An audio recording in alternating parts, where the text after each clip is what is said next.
But Mac, you said you teed up, but who's to blame for all this stuff? I blame Deion Sanders. What? Yeah.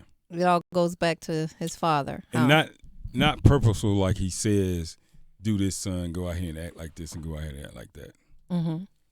Because his son has had the privilege of growing up under his father's direct tutelage and supervision, Yep. Mm-hmm. right? And be able, so every coach, every team he's been on, at every level, he's been able to operate under that umbrella.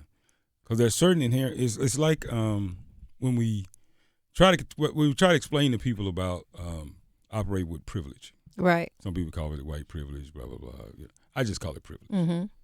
This is an example of the things you don't see when you operate in privilege, the things that you don't get exposed to because you are operating in privilege. A lot of things that Shedeur Sanders is maybe struggling with now is his interaction with authority, quote unquote, which means coaches and preparation and perception of hard work. Because he may be studying, but he's perceived as not, possibly. And he's got to understand that.